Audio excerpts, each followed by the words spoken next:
எடுத்து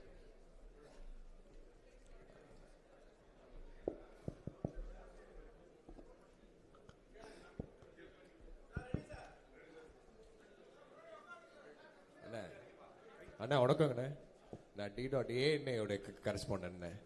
இன்னைக்கு நிறைய இன்ஃப்ராஸ்ட்ரக்சர் சம்மந்தமாக ஃபார்மர்ஸ் இது சம்மந்தமாக எல்லாமே நம்ம கொடுத்துருந்தோம். போன வாட்டி பாசிபிள் இல்லை அப்படின்னு நிறைய விஷயங்கள் சொல்லப்பட்டிருந்துச்சு. இந்த வாட்டி அதை பாசிபிளுக்கு கொண்டு வர மாதிரி நிறைய ப்ரூஃப் சொல்லியிருக்கீங்க. விவசாயிகளுக்கு நீங்கள் எப்பயுமே ஃபர்ஸ்ட் இம்பார்ட்டன்ஸ் கொடுத்துட்டு இருந்தேன். லோகோ ஒன்று, எம்ப்ளம் ஒன்று நம்ம இன்னைக்கு ரிலீஸ் பண்ணியிருக்கோம். அது என்ன இன்டென்ஷனல்ல நம்ம விட்டுருக்கேன். ஆல்ரெடி நம்மளுக்கு ஒரு எம்ப்ளம் இருக்கு. இல்லை, இப்போ இல்லை, அது 16 இருந்து கொடுக்குறேன். நான் ஆட்சிக்கு வந்தால் மாற்றுவேங்கிறேன். எனக்கு அடையாளங்கிறது ஒரு அது திருவில்லிபுத்தூரில் இருக்கிற அந்த ஆண்டாள் கோயில் இருக்குல்ல, அதுதான் வச்சுருக்காங்க. அது எனக்கு உலக பொதுமறை தந்த வள்ளுவ பெருமகனார் தான் என் இனத்தின் பெருமை மிக அடையாளம். அதை வச்சு அந்த முத்திரையை மாற்றுறோம். தமிழ்தாய் வாழ்த்தையே மாற்றுறோம். தமிழ்நாட்டின் ஆட்சி முறை எல்லாத்தையும் மாற்றும் போது அதை மாற்றிடுறேன், அதை எடுத்துறேன். எல்லாருக்கும் பொதுவாக வள்ளுவ பெருமகனாரை எல்லார் வீட்டிலும் இருக்க வேண்டிய திருக்குறள் நூலகத்தில் இருக்கு. உங்களுக்கு புரியுதுன்னு நினைக்கிறேன். அதனால திருவள்ளுவர் தான் எங்களுடைய அடையாளம். அதுதான் தமிழ்நாட்டின் அடையாளமாக இருக்கும். அதை மாற்றுவேன். நான் இப்போ அருள்மொழிவர்மன் 4th ஸ்டேட் தமிழ்.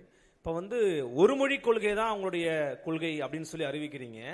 அப்போ ஆங்கிலமோ அல்லது இந்தியோ அல்லது மற்ற மொழிகளையோ கற்க விரும்புறாங்க அப்படின்னா அதை இன்னைக்கு எப்படி ஏற்பாடு செய்ய முடியும்? இருமொழி கொள்கைனா ஆங்கிலம்ங்கிறது தொடர்புக்கு அண்ணா சொன்னாரு. ஆனா இப்போ நீங்க ஒரு மொழி கொள்கைனா இப்ப ஆங்கிலம் படிக்க கூடாதா அல்லது எப்படின்னு கேட்கிறேன். இல்ல, அதை சொன்ன நீங்க கவனிக்க தவறிட்டீங்க. ஆங்கிலம் கட்டாய பாடமா இருக்கும். ஆங்கிலேயருக்கு இணையா என் பிள்ளைகளுக்கு எழுதவும் பேசவும் அதை படிக்கவும் நாங்கள் கற்றுக் கொடுத்துருவோம். விடுமுறை காலங்களில் கூட ஆங்கிலேயர்களை இல்லாமல் அமெரிக்கா உச்சரிப்பு வேணா அமெரிக்கா, பிரிட்டன் உச்சரிப்பு வேணா அவர்களை ஒரு இடைக்கால ஆசிரியர்களை அப்போ கொண்டு அவங்களுக்கு அந்த உச்சரிப்புலாம் கற்றுக் கொடுப்போம். நாங்கள் அதை மெனக்கெடுவோம். அப்புறம் உங்களுக்கு ஆங்கிலம் கட்டாய பாடமொழியார் கெடுவாய்ப்பாக வெள்ளக்காரர்கள் ஆண்டதுனால ஒரு தொடர்பு மொழியாக அது இருக்குது. அப்போ அதுவுமே ஐரோப்பிய நாடுகளில் பயன் இல்லை. பிரான்ஸ்லாம் ஆங்கிலம் பேசவே மாட்டான், பேச மாட்டான். நீங்கள் போய் பார்த்தீங்கன்னா தெரியும். சில நாடுகள் அது பயன் இருக்குது, கற்றுக்கலாம். விரும்பினா ஹிந்தி கற்றுக்கிறேன். ஹிந்தி என்ன மொழி படிக்கணும்னு என் பிள்ளைய கேட்குதோ ஆங்கிலம் கட்டாய பாடத்தில் வந்துடுது. விருப்பமாக நான் ஃப்ரெஞ்சு கற்றுக்கிறேன், அதுக்கு வாய்ப்பு ஏற்படுத்தி கொடுப்போம். ஹிந்தி கற்றுக்கிறேன், வாய்ப்பு ஏற்படுத்தி கொடுப்போம். உங்களுக்கு புரியுதுன்னு நினைக்கிறேன். இல்லை நான் ஸ்பானிஷ் கற்றுக்கிறேன், லத்தீன் கற்றுக்கிறேன், எது வேணாலும் நீங்கள் விரும்பினா அது பயிற்றுவிக்கப்படும். அதான் உலகத்தின் எம்மொழியும் கற்போம், நாங்கள் வாழ. எங்கள் மொழி தமிழ் கற்போம், எங்கள் இனம் வாழ. புரியுதா? அதில் எந்த மொழிக்கும் எதிரானவர்கள் இல்லை, சொந்த மொழிக்கு பற்றானவர்கள். சார், இப்போ பாலியல் சமத்துவம் அப்படின்றதுனால தான் நம்ம வில்லிவாக்கத்தில் திருநங்கை ஒருவருக்கு வாய்ப்பும் கொடுத்துருக்கோம். ஆனால் நீங்கள் தேர்தல் அறிக்கையில் திருநங்கைகள் திருநருக்கு தனி மருத்துவமனை அமைக்கப்படும் அப்படின்னு சொல்லியிருக்கீங்க. எதனால? அது ஒரு பாகுபாடாக இருக்காதா? இல்லை, அவங்களுக்கு அவங்களுக்கான அந்த சிகிச்சைக்கெல்லாம் சிக்கல் இருக்குது, மற்றவங்க பொதுவாக செய்கிறது இல்லது. அதனால அவங்களுக்கு அது தனி மருத்துவமனை இருக்கிறது தான் சிறப்பு. அது ஒரு மருத்துவமனையில் தனி பிரிவு. உங்களுக்கு நான் சொல்கிறது விளங்குதுன்னு நினைக்கிறேன். அது அவங்களுக்கு இருக்கிற அவங்களுடைய கோரிக்கையை தான் நான் சொல்கிறேன். இப்போ நீங்கள் ஒரு இதிலிருந்து நீங்கள் அந்த பாலியல் மாற்றத்துக்கு வருதில்ல, அதை நீங்கள் பொது மருத்துவமனையில் செய்ய தயாராக இருக்கீங்கள? இந்த தனியார் மருத்துவமனையில் செய்ய தயாராக இருக்கீங்கள? இல்லை. அப்போ நான் என்ன பண்ண வேண்டியது இருக்குது? மாற்ற வேண்டியிருக்கு. இப்போ நான் உங்களுக்கு ஒரு கேள்வி கேட்குறேன். தனியார் பள்ளி கல்லூரியில் இருக்க தங்கும் விடுதியில் தாழ்த்தப்பட்ட மாணவர்களுக்கு என்று தனியாக விடுதி இருக்கா? இல்லை. ஏன் அரசு பள்ளியில் மட்டும் இருக்கு, அரசு கல்லூரியில் மட்டும் இருக்கு? யார்கிட்ட தீண்டாமல் இருக்கு? யார்கிட்ட இருக்கு? அரசுகிட்ட இருக்கு. நீ தனியார் முதலாளி அந்த பள்ளிக்கூடத்தில் போய் நின்ன சாதியா அந்த சாதியில் ஒன்னா இருந்து படிக்கிறான், ஒன்னா சாப்பிட்றான்ல. ஏன் நீ ஓம் பள்ளிக்கூடத்தில் தனியாக தங்க விடுதி வைக்கிற, ஒன்னா வைக்க முடியல? இப்போ நான் வரும்போது நீ எப்படி பண்ணுவியா? நீ இப்போ தனியாக விடுதி கேட்பியா? தனியாக சொல்லுவியா? நீ ஒரே விடுதியில் படி, என்ன சான்றிதழ் பிடி, எங்கேயாவது போ. அதையே சாதிக்க முடியல. அப்போ அது அவங்களுக்கு தேவை. அவங்க என்கிட்ட வச்ச கோரிக்கை தான் அதில் வச்சிருக்கேன். அதனால அது பொது மறுப்பை நீங்கள் ஒன்று கேட்போம். கொரோனா நேரத்தில் ஏதாவது தனியார் மருத்துவமனை ஒரு நோயாளியை எடுத்து மருத்துவம் செஞ்சதா இருக்குதா? முழுக்க அரசு மருத்துவர்களும் அரசு செவிலியர்களும் தான் சேவை செஞ்சு காப்பாற்றினாங்க. அப்போ அது புரியுது இல்லை? அது மாதிரி ஒரு நிலைமை அவங்களுக்கு இருக்கிறனால ஒரு பொது மருத்துவமனையில் அவங்களுக்கு தனி பிரிவு, அவங்களுக்கு தனி மருத்துவம். அது இந்த உடல் உறுப்பு அறுவை சிகிச்சை செய்யறதுக்கு அவங்க படுற அந்த துயரத்தை நீங்க சொல்லி கேட்டீங்கன்னா அவங்களுக்கு நான் சொல்றதுல அந்த மதிப்பு தெரியும். இப்போ நீங்க சொல்ற விஷயம் எல்லாருமே மிக சூப்பரான சிந்தனைகள், ஓ, ஓ. மிக சூப்பரான சிந்தனைகள். தற்சார்பு பொருளாதாரம், பால் வளத்திலிருந்து எடுக்கக்கூடிய அந்த பொருளாதாரம் எல்லாமே நீங்க பேசும்போது வெறும் பால் இல்ல, வெறும் பால் இல்ல. எல்லாமே எல்லாமே குறிப்பான அந்த பால்னு சொல்றது 3 லட்சம் கோடி ரூபாய் அளவுக்கு நீங்க பேசும்போது இது எல்லாமே நீங்க சொல்றது ரொம்ப சூப்பரான ஒரு விஷனரியா இருக்கு. ஆனா இது ஏன் மக்கள்கிட்ட கொண்டு போய் சேரல? ஏன்னா 2500 ரூபாய் கொடுக்கறது, 2000 ரூபாய் கொடுக்கறது, 5000 ரூபாய் கொடுக்கறது மக்கள்கிட்ட வரவேற்பை பெறும் பொழுது இது ஏன் போய் சேர மாட்டேங்குது? அதை நம்ம சேர்க்க தவறிட்டோமா? இது என்ன காரணம்? அதுல என்ன சிக்கல் இருக்குன்னா, இங்க ஆட்சியில இருக்கிறவங்க இத பொது புத்தியில இப்பவுமே சீமா ஆடு மாடு மேய்க்க சொல்றான், சீமா வேளாண்மை செய்ய சொல்றான். அது இப்ப உங்களுக்கு எங்க கிராமத்திலேப்பா 10 ஏக்கர் வச்சு வேளாண்மை செய்யறவனுக்கு பொண்ணு கொடுக்க மாட்டாங்க. மாப்பிள்ளை எங்க இருக்காருன்னா துபாயில் இருக்காருங்க. துபாய் மாப்பிள்ளைம்பாங்க, துபாய்க்கே கட்டி கொடுக்க போற மாதிரி. அது ஒரு நோய் தானே. அவன் அங்க போய் ஒட்டகம் தான் மேய்ப்பான். இப்ப இங்க வேளாண்மை செய்யறவனுக்கு மதிப்பு இருக்காது. அப்ப அதுக்கு மதிப்பு உயர்த்தணும்னா அது அரசு பணி ஆகுனாதான் மதிப்பு ஏறும் உங்களுக்கு. அப்ப நீங்க அதுக்கு கவர்மெண்ட் வேலைடா, அரசாங்க வேலை அப்படின்னா என்ன பண்ணுவேன்? நீங்க நான் மருத்துவத்தை உங்களுக்கு கொடுத்துட்டேன்னா தம்பி, கல்வியை நல்லா உங்க பிள்ளைகளுக்கு கொடுத்துட்டேன்னா, நீரெல்லாம் விநியோகம் பண்ணிட்டேன். இப்போ நீங்கள் 1000 ரூபா கொடுக்குறீங்க, எங்கள் அம்மா 30 குடுவை வாங்குறா தண்ணி. ஒரு குடுவை எவ்வளோ? இந்த 1000 ரூபாய்க்கு தண்ணியே வாங்கி குடிக்க முடியாதே. நான் தண்ணியை கொடுத்துறேன்றேன், தடையில்லாத மின்சாரம் தந்துடுறேன் குறைந்த கட்டணத்துக்கு, ஏன்னா நானே உற்பத்தி செஞ்சிடறேன்ல. அப்படிங்கும்போது உங்களுக்கு ஒரு 10,000 சம்பளம் கொடுத்தோன்னா நீங்கள் செலவு பண்ணிடுவீங்களா தம்பி? எவ்வளவு பொருளாதாரம் எங்கே போகுது என் குடிகளுக்குன்னா மருத்துவம், கல்விக்கு, குடிநீருக்கு தான் போகுது.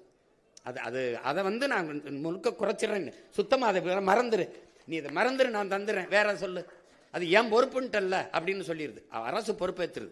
இது என்னன்னா இவங்க பொது புத்தியில இது ஒரு இழிவா பேசி பேசி ஆடு மாடு மேய்க்க சொல்றான், ஆடு மாடு மேய்க்க சொல்றான். அப்ப சாராயம் வைக்க சொல்ற, சாராயம் ஊத்தி கொடுக்குறான்ல, எம்எஸ்சி எம்ஃபில் படிச்சுட்டு தானே ஊத்தி கொடுக்குறான். உங்களுக்கு தெரியாது, தமிழ்நாடு சட்டசபையில் ஐயா எடப்பாடி முதல்வர் இருக்கும்போது 400 பேர் வாயிற்காவலர் வேலைக்கு 400 பொறியாளர்கள் நினைச்சிருந்தாங்க. இங்க ஒரு கோட்பாடு இருக்கு தம்பி, எந்த வேலையும் செய்யலாம் இழிவல்ல, எந்த வேலையும் செய்யாமல் இருப்பதான் இழிவுன்னு ஒரு கற்பிதத்தை கொடுக்கணும். எந்த வேலையும் செய்யாம இருக்கிறதாண்டா இழிவு. இப்ப நீங்க தச்சு வேலைக்கு வர்றதில்ல, கம்பி கட்டுறதுக்கு வர்றதில்ல, கொத்தனார் வேலைக்கு வர்றதில்ல, எந்த வேலைக்கு நீங்க வர்றதில்ல. ஆனா இதையெல்லாம் தான் அப்படியே போய் வெளிநாடுகளை செய்றீங்க. அப்ப அது என்னன்னா, கழிவறை கழுவுனாலும் கண்ணுக்கு தெரியாம இப்ப கழுவணும்ன்ற உளவியல் நோய். அதுதான் தப்புங்கிறேன் நான், அது தப்புங்கிறேன். நீ எந்த வேலையும் செய்யலாம், மதிப்பு மிக்கது. அப்ப அதை கொண்டு வரணும்னா நான் அரசுன்னு சொன்னாதான் அது பெருமைக்குரியதா தெரியுது. அப்ப நான் வரும்போது ஒரு தடவை பண்ணி காட்சிட்டேன்னா சரிதான் அப்படின்னு மக்களுக்குள்ள அதான் சொல்லணும், ஒரு விழிப்புணர்வு வரணும். இப்ப இலவசத்துல இழக்கிறாங்க. இந்த பணத்தை எங்க இருந்து? இப்ப 5000 ரூபாய் 6800 கோடி முதலீடு பண்ணிருக்கு. 6800 கோடி அரசு காசை எடுத்து தன் வாக்கை உறுதி செய்யுது. இப்ப எவ்வளவு கொடுமையான நிர்வாகம் இது, யாருமே கேட்கல. இப்ப நம்ம இப்ப உங்ககிட்ட அதிகாரம் இருந்துச்சு கொடுத்துட்டீங்க, என்கிட்ட ஒண்ணுமே இல்லை. இது எப்படி ஜனநாயகத்தில் சம வாய்ப்பு சம உரிமை நீங்க சொல்றீங்க? நீங்களும் தேர்தலை சந்திக்கிறீங்க, நானும் தேர்தலை சந்திக்கிறேன். எப்படி சம வாய்ப்பா இருக்கும்? உங்கள்கிட்ட அதிகாரம் இருந்து டப்புன்னு காசு எடுத்து கொடுத்துட்டீங்க. ஒரே நாள்ல 1,31,00,000 வங்கி கணக்கில் போட்டீங்க. இப்ப நான் என்ன செய்யலாம்? எப்படி இருக்கு? இப்ப இதுதான் ஆபத்து. நீங்க கொண்டு போய் சேர்க்கலைங்கிற அண்ணன் ஒரு குரல், என்னை சுத்தி என் பிள்ளைகளின் குரல், நாங்க எடுத்து பேசுறோம். என்னைய முறியடிக்க இவர் இதை சொல்லுவாரு, இது சொல்லுவாரு. கியூபா வேற ஏதாவது வளம் இருக்கா கரும்பை தவிர? இல்லை. நார்வே, டென்மார்க்கில் மாடு தவிர ஏதாவது வளம் இருக்கா? பிரேசில் கரும்பு, பசு, அது தவிர வேற ஏதாவது வளம் இருக்கா? அந்த நாடெல்லாம் தற்சார்பு அடையலையா? அப்போ ஒரு வளத்தை வச்சு ஒரு நாடு சிறந்த கட்டமைப்புகள் இருக்கும்போது இவ்வளவு நிலமும் வளமும் வச்சு மனித ஆற்றலை வச்சு ஏன் நாடு ஏன் வறுமையில் இருக்கு? ஏன் நாடு ஏன் இலவசத்துக்கு இருக்கு? எனக்கு எல்லாம் இருக்கு. நான் ஏன் கையேந்தணும் சாப்பாட்டுக்கு, இலவசத்துக்கு?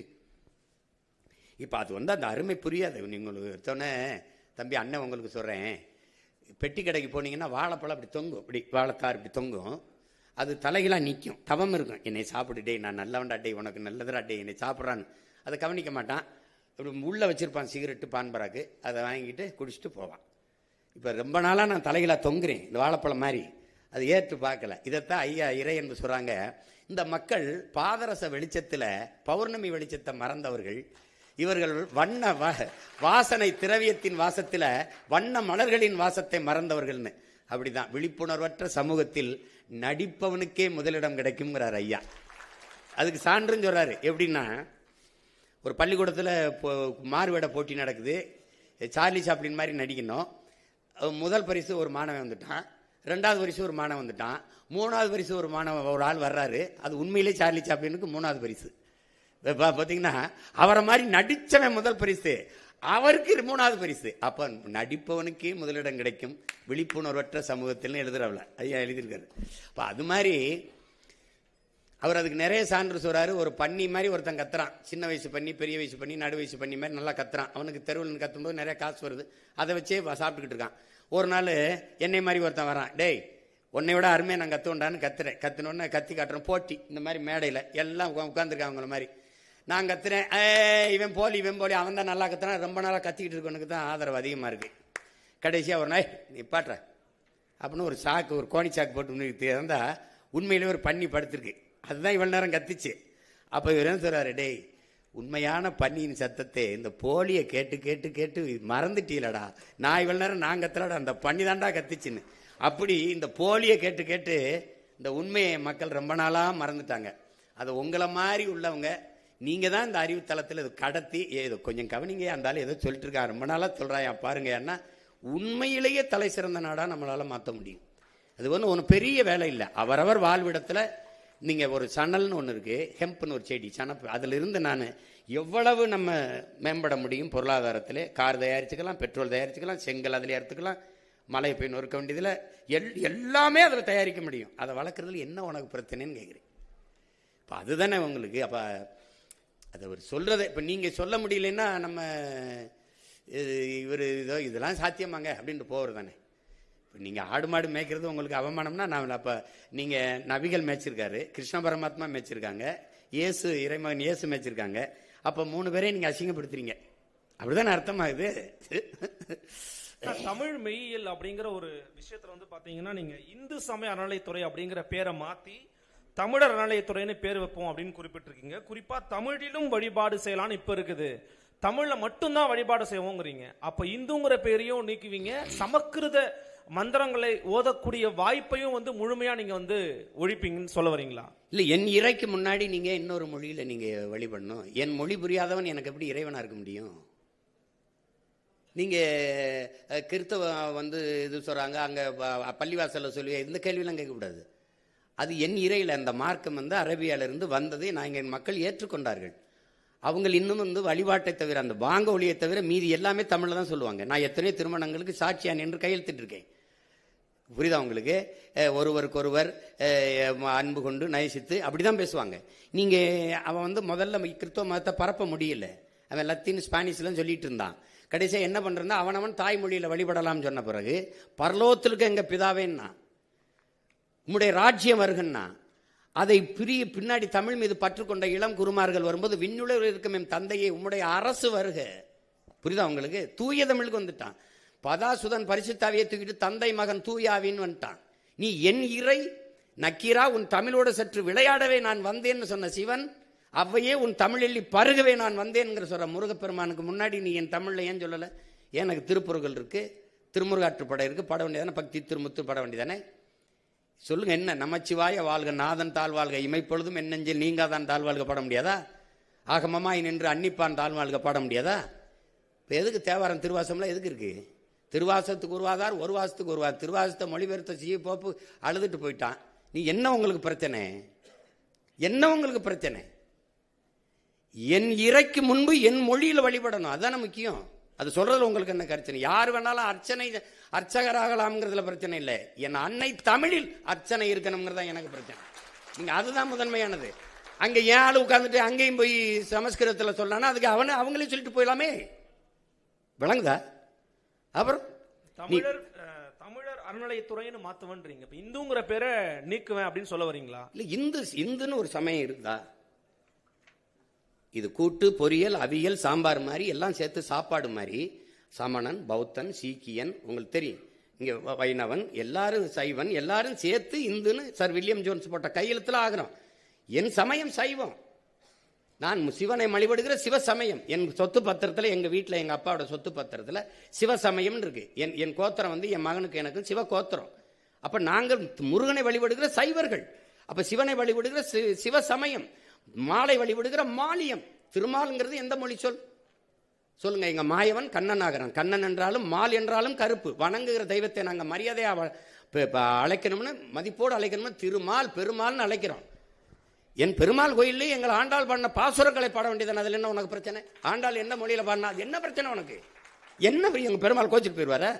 63 நாயன்மார்கள் இருந்த தேவாரத்தை பாட வேண்டியதானே, என்ன பிரச்சனை உனக்கு? இப்ப நான் சொன்ன மந்திரத்தை நான் பாடவா? இப்ப திருவாசத்தை பாடவா? எங்க சிவன் கோச்சிட்டு போயிடுவானா? அவன் தான் சொல்றானே, மணி நெற்றி உமிழ்ச்செங்கல் தளல்புரை சடர் சுடர் கடவுள் தந்த தமிழ்ங்கிறான். சிவபெருமானே தந்த மொழிடா அப்படிங்கிறான். அந்த மொழியை நீ பாடாம நீ என்ன பண்ணுவீங்க? நீங்க முதல் தமிழ்ச்சங்கத்தின் தலைவனே அவன் தானுங்கிறதானே இலக்கியம் சொல்லுது. அப்ப பின்ன என்ன?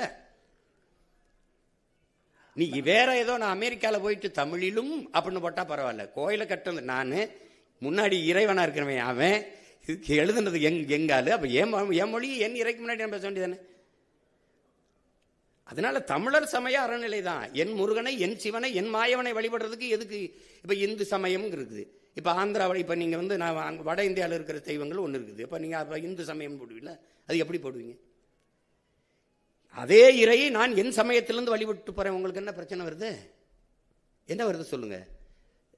நீங்க ஏன் கோச்சிக்கிறீங்க? அது என் முருகன் வேலை, எங்க சிவன் வேலை, அது எங்க பெருமாள் திருமால் வேலை. உங்களுக்கு அதுல என்ன பிரச்சனை இருக்குது?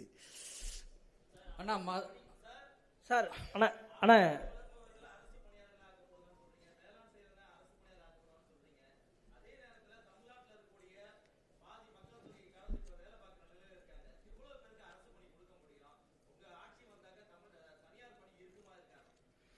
நீங்க இப்ப எது தனியார் பணின்னு சொல்லுங்க. என்ன எந்த பணி இருக்குன்னு சொல்லுங்க. உங்களுக்கு யாரோட தொழிற்சாலை? கொண்டாய் முதலாளி அவர் இங்க வந்தாரு. 1 டன் எடையுள்ள கார் தயாரிக்க 4,50,000 லிட்டர் தண்ணீர் தேவைப்படுது. அது மறை நீர்னு சொல்றோம், ஆங்கிலத்தில் வெர்ச்சுவல் வாட்டருங்கிறோம். 15 லட்சம் கார் 50 லட்சம் கார் ஏற்றுமதி செய்கிறீங்க. நீங்க இந்த கொரியன் முதலாளிக்கு தமிழ்நாட்டு இளைஞருக்கு வேலை கொடுக்கணும்னு என்ன மாரியத்தாவில் வேண்டிட்டாரா, இல்ல திருப்பதி வெங்கடாசலில் வேண்டிட்டாரா?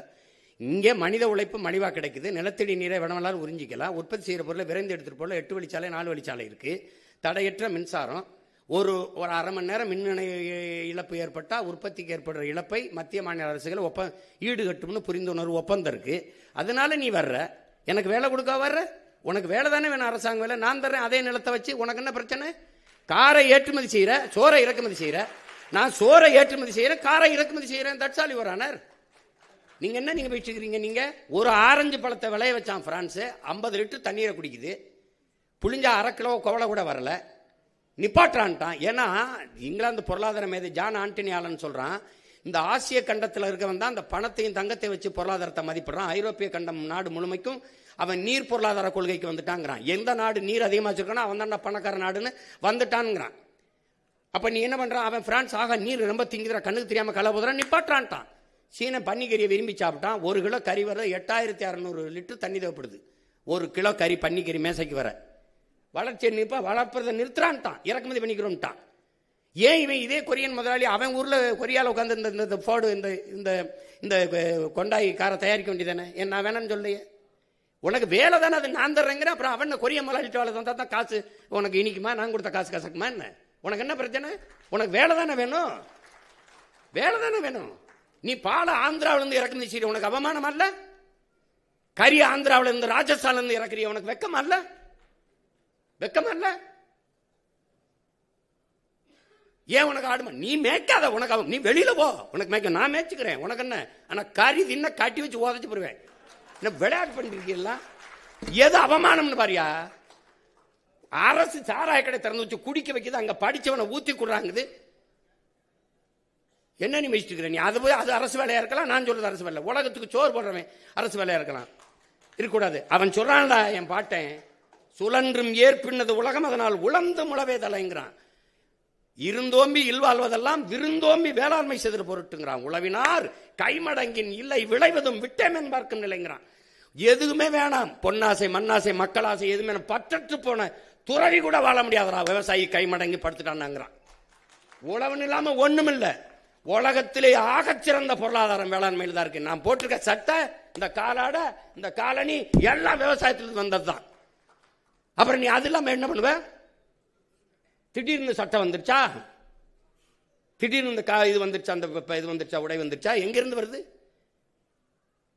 சும்மா எது அசிங்கம்னு தெரியறது இல்ல, எது கேவலம்னு தெரியறது இல்ல. பீஸா பறக்கிறது கோ குடிக்கிறது உனக்கு நாகரிகம்னா நான் என்ன பண்ண முடியும்? ஏன் இளநீ கரும்புச்சார் பழச்சார் குடிக்க மாட்டியா? சட்டம் வருது, தேசிய குடிபானம்னு வருது. கரும்புச்சார் பதநீர் இளநீர் பழச்சாறு வரும். சமூகம் கெட்டு கிடக்க பேச மாட்டேன். நீ பழச்சாறு கடையில் எங்க கூட்டம் இருக்கு, சாராய கடையில் எவ்வளவு கூட்டம் இருக்கு, நூலகத்தில் எவ்வளவு கூட்டம் இருக்கு, திரையரங்கில் எவ்வளவு கூட்டம் இருக்கு, கால் செருப்பு கண்ணாடி குளிரூட்டப்பட்ட அறையில் இருக்கு, காய்கறி தெருவில் கிடக்குது.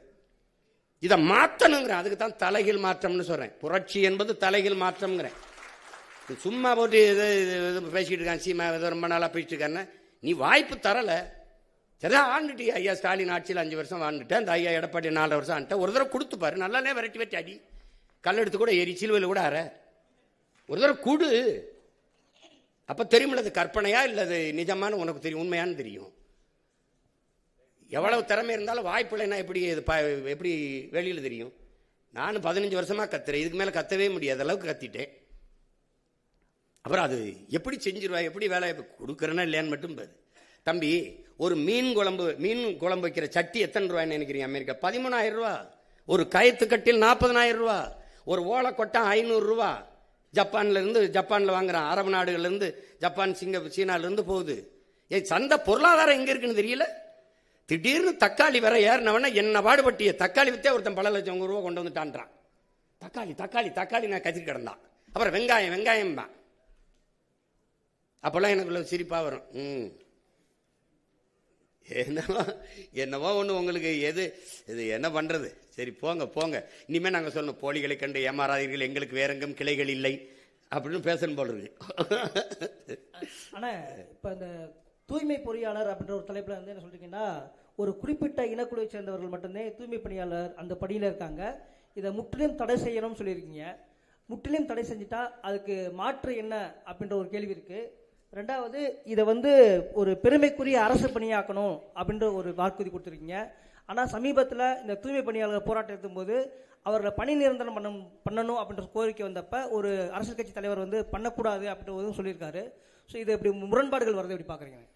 இல்லை நம்ம வந்து இதில் என்ன தம்பி, ஒரு குறிப்பிட்ட சமூகம் செய்கிறதுங்கிறப்போ தான் இது இவங்க வந்து அது இழிவாக்குறதுறாங்க.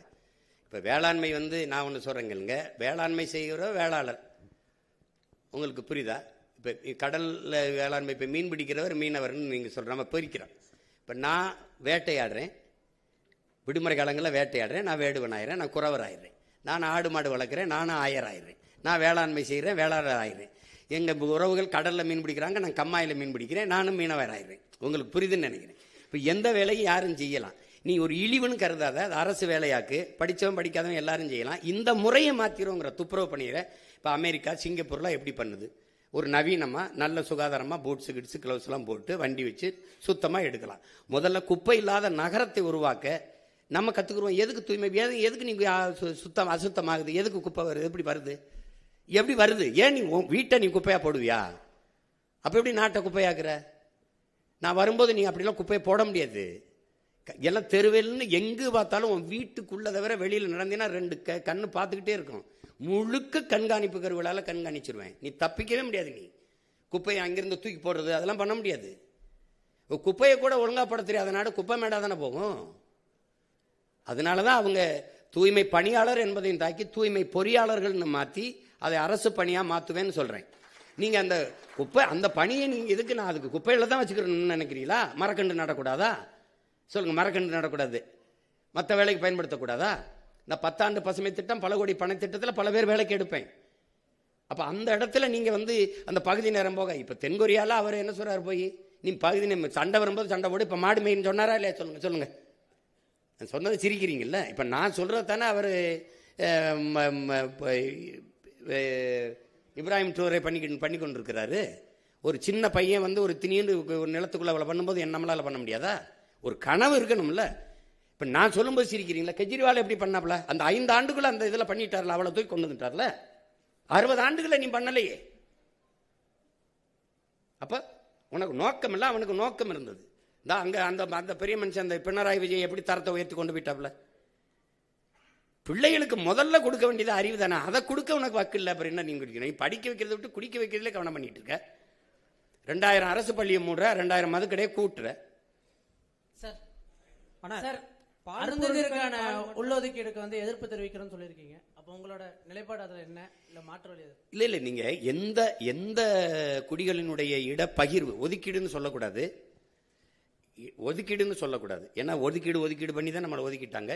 இடப்பகிர்வு தான் பகிர்வு. அதில் என்னன்னா, எங்கள் பாட்டனார் அயோத்தியாஸ் என்ன சொல்கிறாரு, நீங்கள் சமபங்குங்கிறத நான் ஏற்கனவே எதிர்க்கிறேங்கிறாரு. அதுதான் அதுக்கப்புறம் பின்னாடி அண்ணல் அம்பேத்கர் அதை வலியுறுத்துறாரு. எப்படின்னா சம பங்குன்னா நீங்கள் பன்னெடுங்காலமாக நீங்கள் மாளிகையில் இருப்பீங்க, நான் மண் குடிசையில் இருப்பேன், நீங்கள் மேட்டில் இருப்பீங்க, நான் பள்ளத்தில் இருப்பேன்.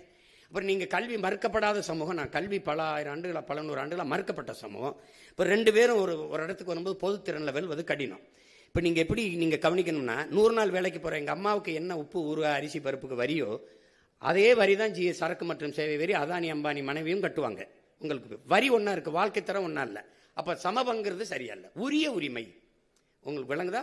அப்போ அந்த அடிப்படையில் இந்த குடிகள், இந்த நாட்டின் குடிகள் எல்லாருக்கும் அவரவர்கள் குடிகளின் எண்ணிக்கைக்கேற்ப உரியதை பிரித்து கொடுக்கப்படணும். அதான் எண்ணி கொடு எடுத்து கொடுக்காதே, அள்ளி கொடுக்காதே அளந்து கொடு அப்படிங்கிற கோட்பாட்டை முன்வைக்கிறதுக்கு காரணம் அதுதான். இப்போ எங்கெல்லாம் குடிவாரி கணக்கெடுப்பு சாதிவாரி கணக்கெடுப்பு கேட்கறது காரணம் நீண்ட காலமாக ஐயா ராமதாஸ் நாங்கள்லாம் கேட்கறது காரணம் அதான். நீங்கள் அவரவருக்கு உரியது கிடைச்சிட்டா சமூகத்தில் போட்டி பொறாமை, உங்களுக்கு உண்டானது உங்களுக்கு கிடைச்சிருச்சுன்னா நீங்கள் போயிடுவீங்க, ஒரு பிரச்சனையும் வராது. அவருக்கு உண்டானது கிடைச்சிருச்சுன்னா போயிடும். அப்போ எல்லாருக்கும் உரிய கல்வி, வேலை வாய்ப்பு, அரசியல் அதிகாரத்தை சரியாக பிரித்து கொடுக்கறது கொண்டு வந்தது பேர் தான் இந்த சமூக நீதி. உங்கள் விளங்குதான் அண்ணன் சொல்கிறது. இப்போ நீங்கள் ஐயா நாங்கள் 18 விழுக்காடு எங்களுக்கு இருக்குது. யாருக்கு? பறையர் தேவேந்தருக்கு, ஆதி தமிழ் குடிகளுக்கும் தேவேந்தருக்கு. இதில் திடீர்னு எடுத்து உள்ஒதுக்கீடு 3 விழுக்காடு அருந்ததியருக்கு கொடுத்துறாரு. நீ பொதுவில் தானே இப்போ 10 விழுக்காடு எப்படி கொடுத்தாங்க? பொருளாதார அடிப்படையில் பின்தங்கியவர்களுக்கு பொதுவில் இருந்து அதில் தானே கொடுத்துருக்கணும். நீங்கள் அவ்வளோ காலம் ஆட்சியில் இருந்தீங்களா, பொதுவில் இருந்து பிரித்து 3 விழுக்காடு இல்லை 6 விழுக்காடு கூட கொடுங்க. யார் கேட்க போகிறா? எனக்கே 10ல் 4 நெளிஞ்ச தட்டில் 4 பருக்கை போட்டு சாப்பிட்ருக்கேன், அதில் 2 எடுத்து கொடுத்தா அப்படி சரி கொடுத்துட்டீங்க விடு. நீ பிசி எம்பிசியிலேருந்து கொடுத்துருக்க முடியுமா? நீ எதை கொடுத்துருந்தா வெளியில் நடமாடி இருக்க முடியுமா? நான் கேட்கறதுக்கு பதில் சொல்லு. நீ எனக்கு குரல் இல்லை, அதிகார வலிமை இல்லை, அரசியல் வலிமை இல்லை, நான் அப்படின்னால நீ டக்குன்னு கொடுத்துட்ட. ஏன்னா நான் கேட்க வேண்டியவெல்லாம் உனக்கிட்டே 2-3 சீட்டுக்கு வந்து நிற்கிறதுனால நீ ஏன் சீட்டு எடுத்து கொடுத்துட்ட. சரி கொடுத்துட்ட, அப்போ அதில் என்ன பண்ணுற? பிரியாரிட்டி, முன்னுரிமை, ஃபர்ஸ்ட் ப்ரிஃபரன்ஸ்னு ஒரு சரத்தை சேர்க்கிறது. அது எப்படி வருதுன்னா நீங்கள் உங்களுக்கு நுட்பம் பாருங்க. எங்களுக்கு 18 விழுக்காடு இருக்கு, 3 போயிடுச்சு, மீதி 15 இருக்கா? இந்த 15ல் இவங்களுக்கு அவங்க 3 அப்படியே அவங்க வீட்டு சாப்பாடு அவங்க கிட்ட அப்படியே இருக்கு, என் வீட்டு சாப்பாடு இருக்குல்ல இந்த 15, இதுல இவங்க சாப்பிட்டது போக மிச்சம் எனக்கு முன்னுரிமை, இதுலயே அவங்க வருவாங்க, அவங்களுக்கு போக எனக்கு அப்படின்னு சட்டம். இது எவ்வளவு பெரிய துரோகம் பாரு. இப்ப எப்படின்னா அவங்களுக்கு போக எனக்கு மிச்சம்னா ஒரு பல்கலைக்கழகத்தில் 4 பேராசிரியர் வேலைன்னா எஸ்சிஏ எஸ்சிஏ எஸ்சிஏ எஸ்சிஏ 5 வேலைன்னா 4 போயிருது, மீதி 1 இருக்கு. அதுல நான் பறையர் எடுத்துக்கிறதா இல்ல தேவேந்திரர் எடுத்துக்கிறதா இல்ல ஷெட்யூல்ட் ட்ரைப்ஸ் பழங்குடி எடுத்துக்கிறதா? 1. இப்ப எவ்வளவு பெரிய துரோகம் இது. நீ என்ன பண்ணிருக்கணும்? நீ பொதுவில இருந்து எடுத்து கொடுத்து என்னை பாதிக்காம தற்காந்து இருக்கணும். நீ எடுத்து கொடுத்துட்டு அதுல முன்னுரிமைன்னு போட்டதான் சொல்றேன். நீ கொடுத்தது தப்பு இல்லை, சரி கொடுத்துட்டா விடு, இந்த பிரியாரிட்டியை தூக்கு, முன்னுரிமையை தூக்கு. இப்ப நான் என்ன சொல்றேன்? அந்த 3 ரொம்ப நாளா 14 ஆண்டுகளா இழந்துட்டேன், அந்த 3ஓட இன்னும் 2 சேர்த்து 5 போடு, எனக்கு 20 கொடுன்னு கேட்கிறேன். நீ கொடுக்க மாட்டேன், நான் போடுவேன். உங்களுக்கு புரியுதா? அதான் நான் சொல்றது. நீ கொடுத்ததை நான் எடுத்துன்னு சொல்லல, ஏன் கொடுத்தா நான் கொடுத்துட்டேன், இந்த முன்னுரிமை என்னை ரொம்ப இடிக்குதுங்கிற. அதனால அண்ணன் சொல்றது விளங்குதுல்லப்பா, அதை அப்படிதான் நம்ம சொல்றோம். யாருக்கும் இடப்பகிர்வு வேணாம்னு நம்ம சொல்லல, அவரவருக்கு உரியதை கொடுப்போம். இப்போ நீங்கள் வேற ஊர்ல இருந்து வந்திருக்கீங்களா, பஞ்சாப்ல இருந்து உங்களுக்கு கொடுக்குறேன்னா பஞ்சாப்ல எங்க இருக்குன்னு சொல்லணும், அங்கே வாழ்றல்ல அவன் என் ஆளுக்கு கொடுக்கணும். இப்போ ஆந்திராவில் வாழ்ற எனக்கு கொடுக்கணும், கர்நாடகாவில் 1.25 கோடி நாங்கள் இருக்கோம், அதில் ஆதி தமிழ் குடிகள் நாங்கள் 75 விழுக்காடு, நாங்கள் 75 லட்சம் பேர் இருக்கான். எங்களுக்கு அங்கே எஸ்சின்னு எங்களுக்கு ஏதாவது இடஒதுக்கீடு இருக்கா, சிறப்பு வாய்ப்பு இருக்கா? பாருங்க பாருங்கப்பா, இருக்கான்னு பாருங்க. அவர் பேக்வேர்டில் தான் நாங்கள் இருப்போம், ஓபிசியில் தான் இருப்போம். அப்ப காலங்காலமா என்னுடைய பெருந்தன்மையும் பேரன்பையும் நீ இழிச்சலாத்தனம்னு கருதிடக்கூடாதுல்ல. உன்னுடைய வளம் உனக்குன்னு இருந்துக்கிற, முல்லை பெரியாறு தனியாக இருக்கு, கர்நாடகா தனியாக இருக்கு, என்னுடைய நெய்வேலி உனக்கு, நரிமணம் பெட்ரோல் உனக்கு, அணு உல மின்சாரம் உனக்கு, அணு மின்சாரம் உனக்கு, என் வளம் எல்லாருக்கும். நான் மட்டும் இந்தியனா இருக்கணும், நீங்க கனடாவே இருந்துருவீங்க, நீங்க அப்படியே நீங்கெல்லாம் உங்க மாநிலத்துக்கு உங்க ஆளா இருந்துருவீங்க. எப்படி ஆனா ஆவின்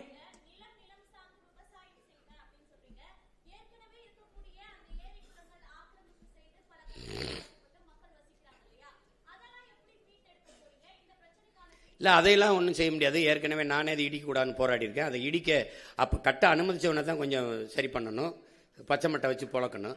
நீ அன்னைக்கு ஆக்கிரமிப்புன்னு 60 வருஷம் 60 ஆண்டுகளாக வாழ்ற என் மக்களை இன்னைக்கு ஆக்கிரமிப்புன்னு சொல்றவன் யாரு? ஆக்கிரமிக்கும் போது என்ன பண்ண? நீ முதல்ல ஒரு செங்கலை போய் நட்டான்ல, அவனுக்கு மின் இணைப்பு, வீடு கட்ட உரிமை, எரிகாற்று இணைப்பு, நீர் இணைப்புலாம் கொடுத்தது யாரு? அந்த தெருக்கல்ல பாதை போட்டு கொடுத்த ஐயா வைக்க பேர் யாரு? அவன்கிட்ட வீட்டு வரி வசூலிச்சவன் யாரு? அப்ப இவ்வளவு காலம் வாழ விட்டு இப்பதான் ஆக்கிரமிப்பு உனக்கு இது பண்ணுதா?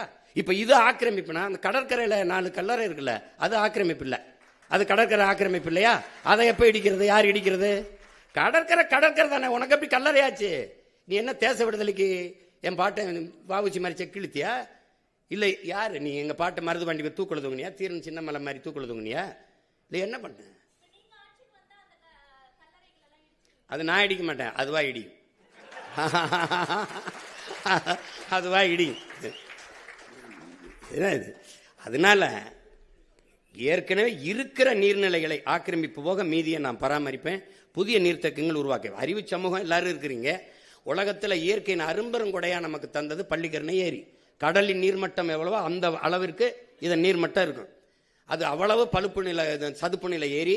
அளவு விலை உயர்ந்த இறால்கள் மீன்கள் உருவாகிறது. உலக நாடுகளின் பறவைகள்லாம் வந்து உணவு உண்டு பறந்து சென்றது. அப்படி ஒரு ஏரியை யாராவது குப்பையை கொட்டி மூடணும்னு யாருக்காவது இப்ப எந்த கொம்பை வந்தாலும் அதை புனரமைக்க முடியாது, சீரமைக்க முடியாது. இருக்கிற கொஞ்சோண்ட பாதுகாக்கலாம், அவ்வளவுதான். மீதி எல்லாத்தையும் ஏரிக்குள்ள ஒரு சாலையை போட்டு பிரிச்சு அங்கங்கேயும் அப்படியே நெருக்கி குப்பையை கொட்டி மூட்டிட்டான். எந்த மூளைங்கிற உறுப்பில்லாதவங்க கூட அதை செஞ்சிருக்க மாட்டான். அந்த ஏரியை குப்பைமேடா ஆக்கலாம்னு. நீ குப்பையை கொட்டு, வேற ஒரு பொது இடத்துல கூட கொண்டு கொட்டு வை, ஏரிக்குள்ள கொட்டலாம்னு யாராவது சிந்திப்பானா? யாராவது? எப்படி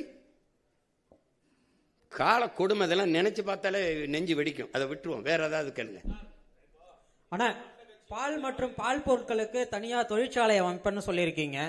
ஆவின் இதே வேலை தானே செஞ்சிட்டு இருக்கு. இதுல நீங்க என்ன மாற்று செய்ய போறீங்க? என்ன செய்யுது ஆவின்? பால் மற்றும் பால் பொருட்களை தயாரிக்குது, வெளி மாநிலங்களுக்கு வெளிநாடுகளுக்கு ஏற்றுமதியும் செய்யுது. எங்க செய்யுது? நீங்களும் செய்யறீங்க. பால் எங்க இருந்து எத்தனை பேருக்கு வேலை கொடுக்குது? பால் எங்க இருந்து வாங்குது? அது எங்க இருக்கு? தயாரிக்கிற இடத்துக்கு என்னை கூட்டிட்டு போங்க, கூட்டிட்டு போங்க. அந்த பால்ல இருந்து இவ்வளவு தயாரிச்சு இப்படி ஏற்றுமதி செய்யுது, இப்படி பண்ணுதுன்னு. குஜராத்ல இருந்து அமுதம் பால் வாங்கிட்டு இருக்கு, எதையாவது போயிட்டு இருக்குது. ஆந்திரால இருந்து பாலை வாங்கிட்டு இருக்குது உன் அரசு. நீ என்கிட்ட வந்து சொல்லிட்டு இருக்கீங்க. அது இருந்தா நான் ஏன் செய்யறேன்? அப்ப நீ அதான் செய்யறேன்னா நீ ஆடு மாடு வைக்கிறது அசிங்கம்ங்கிற. என்னை அசிங்கம் 4 கோடி 3 கோடி லிட்டர் பாலை கொண்டு வருவோங்கிறாரு. எங்க குழாயிலிருந்து பிச்சுவீங்களா, மாட்டுக்காம்பல இருந்து பிச்சுவீங்களா? எங்க இருந்து பிச்சுவீங்க?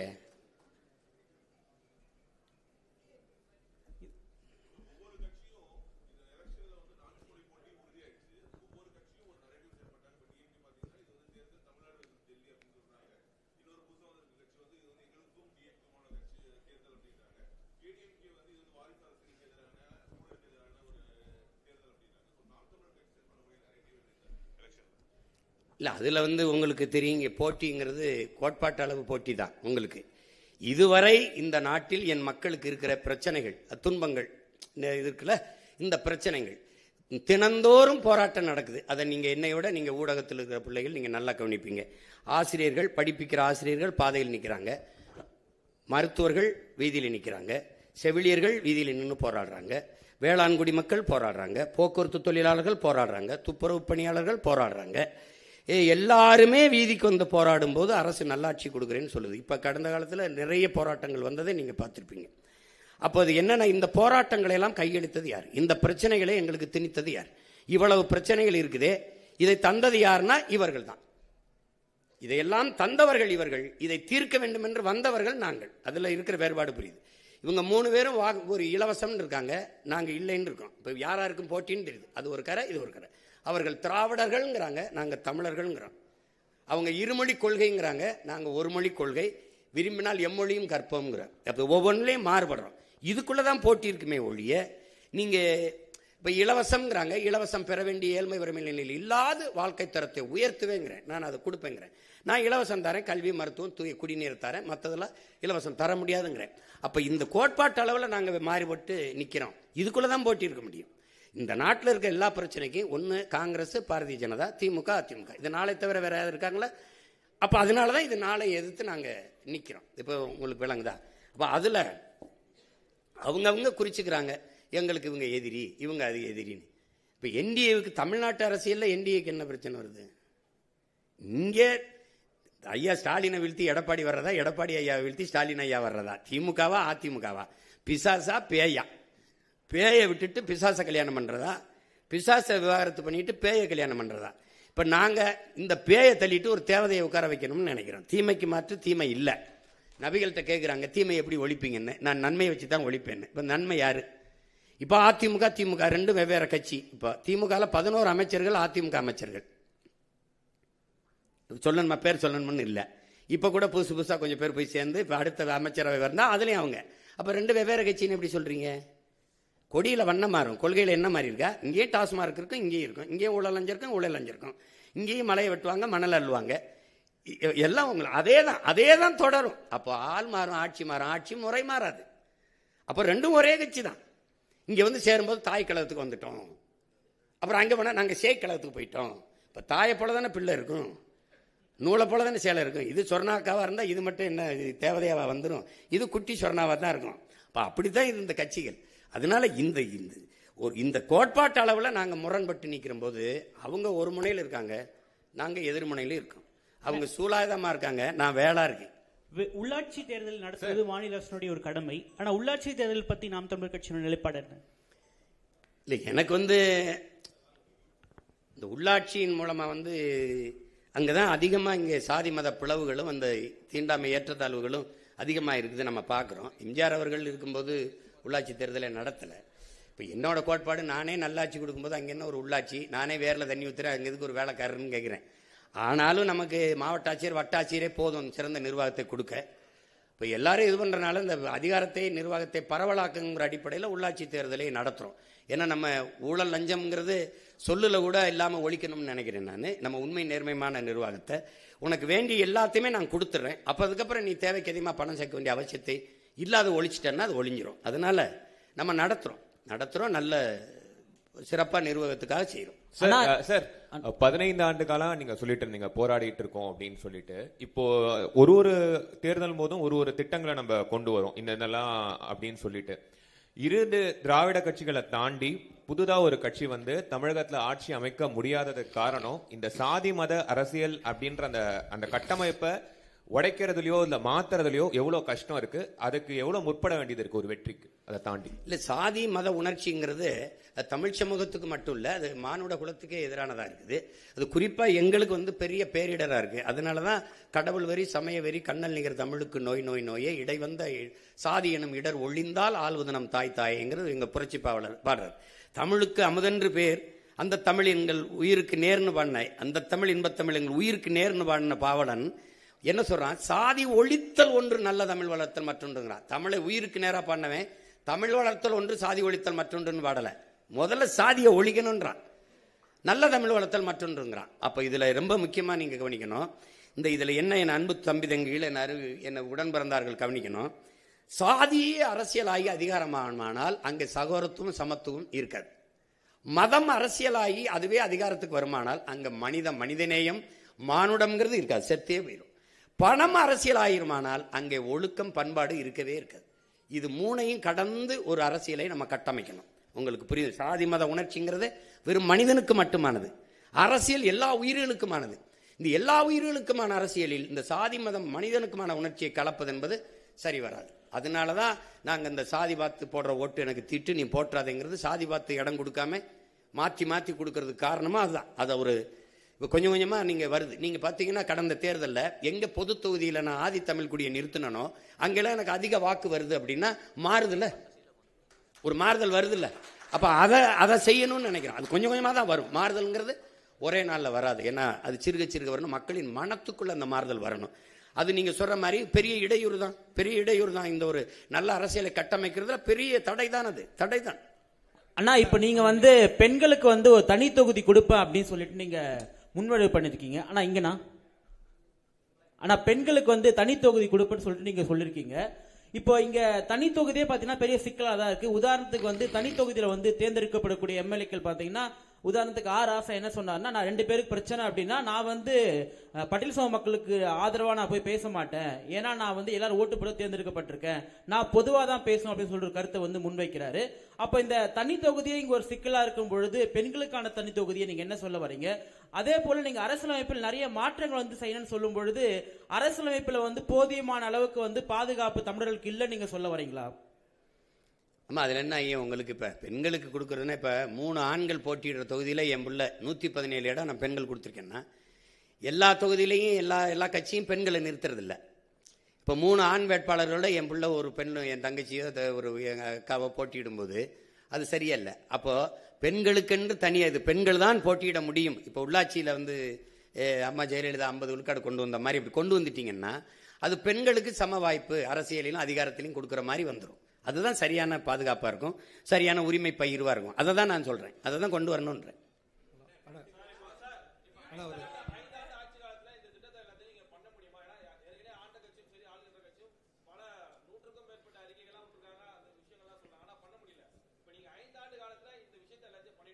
இல்லை, அதுக்கு தான் 10 ஆண்டு பசுமை திட்டம், பல கோடி பனை திட்டம்னா அண்ணன் என்ன சொல்கிறேன்னா, ஒரு வேலை இப்போ எனக்கு குறுகிய காலம் தான் இருக்குது, நான் தொடங்கிட்டுன்னா நான் ஒரு ஆட்சி முறையை மாற்றி இப்படிலாம் நிர்வகிக்க முடியும்னு காட்டிட்டேன்னு வச்சுக்கோ. இப்போ எங்கள் தலைவர் எடுத்துக்கிட்டிங்கன்னா நம்மளாலையும் ஒரு நாட்டை கட்டமைக்க முடியும், ஒரு நாட்டை நிர்வகிக்க முடியும், நம்மளாலையும் படை நடத்தி ஒரு நம்ம நாட்டை ஆள முடியும்னு காட்டிட்டாரு. இப்போ எங்களுக்கு வந்து உலகம் அதை முழு இசையோடு அங்கீகரிக்கலை ஒழிய நாங்கள் எல்லாமே அடைஞ்சிட்டோம்.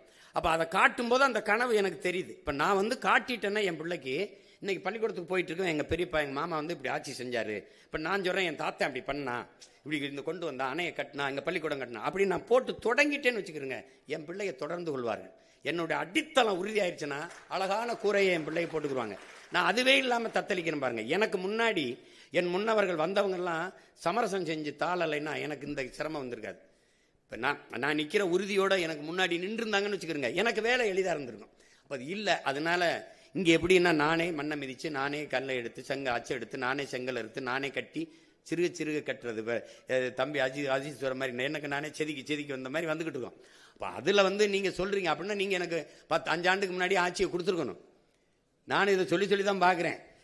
அதை ஆட்சியில் இருக்கிறவன் விடுறதல்ல, நான் வயிறு பயிச்சவன் விட மாட்டான், வசதி படைச்சவன் தரமாட்டாங்கிற மாதிரி நானும் விடுறதல்ல. அது நடந்துட்டு தான் இருக்கும். பண்ணுவோம். 5 ஆண்டுகளில் எவ்வளவோ மாறுதலை செய்ய முடியும். கெஜ்ரிவால் கல்வியை தரமாக உயர்த்தினாருன்னு நான் சொல்கிறேன். 5 ஆண்டு தானே. ஒரு காட்டிட்டா அப்புறம் அதை பிடிச்சிக்குவாங்கல்ல நம்ம பிள்ளைய. நல்லது, இது சரியா இருக்கே, இதே மாதிரி பண்ணிட முடியும்னு தெரியும். ஒரு முறை தானே.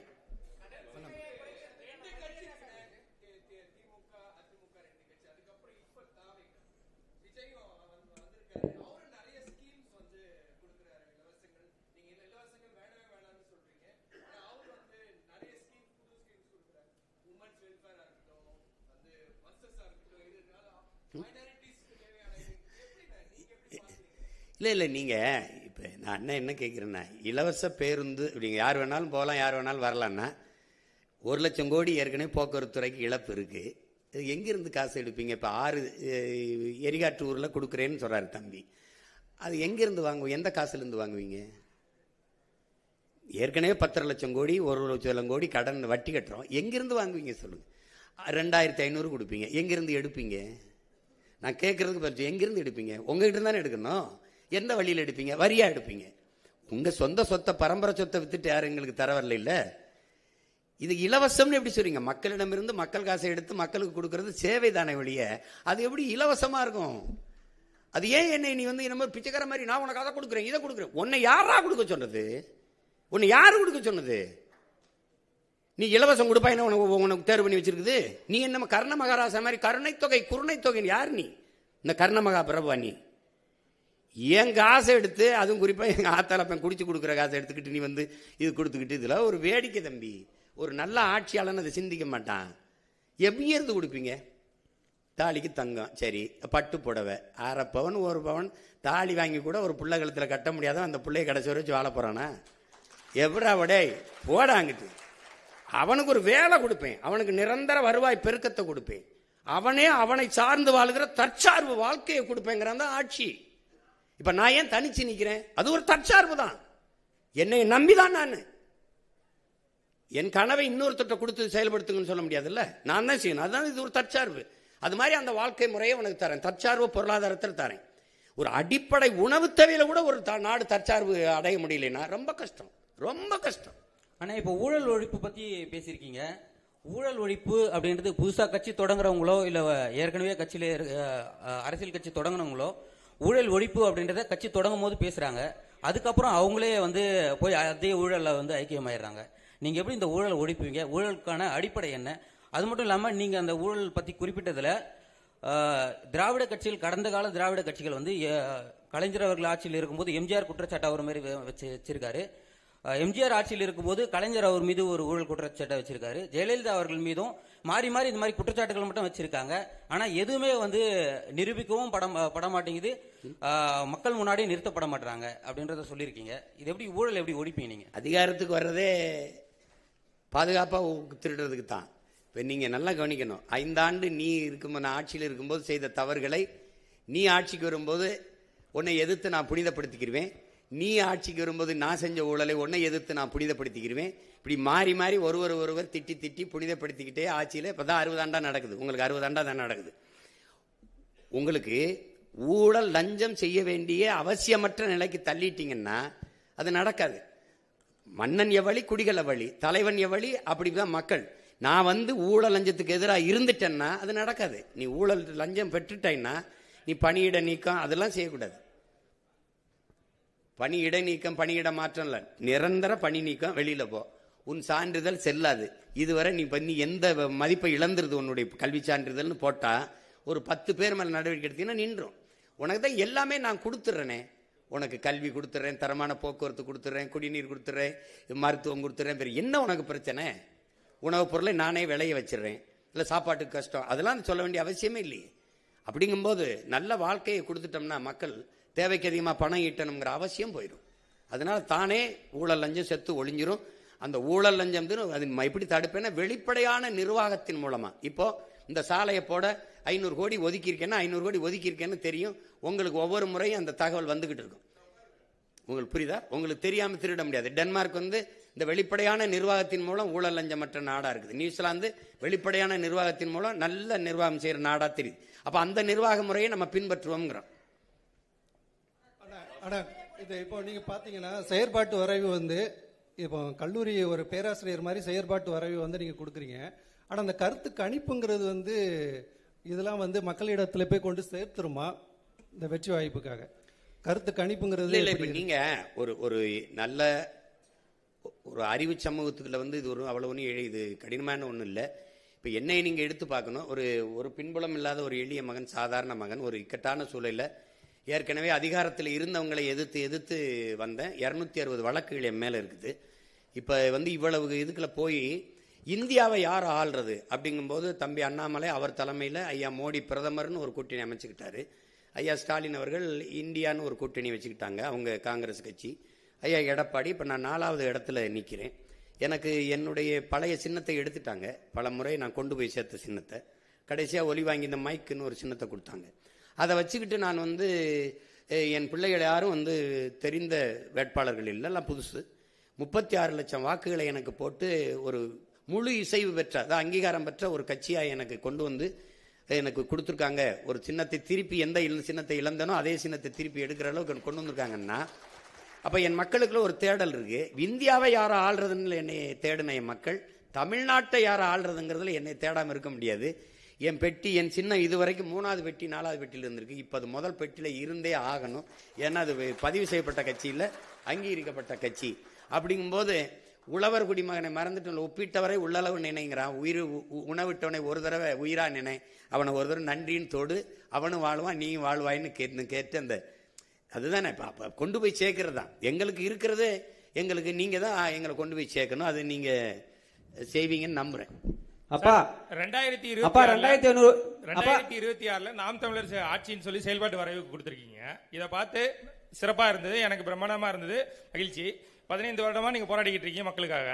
இப்ப இன்கேஸ் மக்கள் உங்களை நம்பி உங்களை ஓட்டு போட்டு முதலமைச்சரா தேர்வானால் உங்களோட முதல் கையெழுத்து மக்களுக்கான திட்டங்களா என்ன இருக்கும்?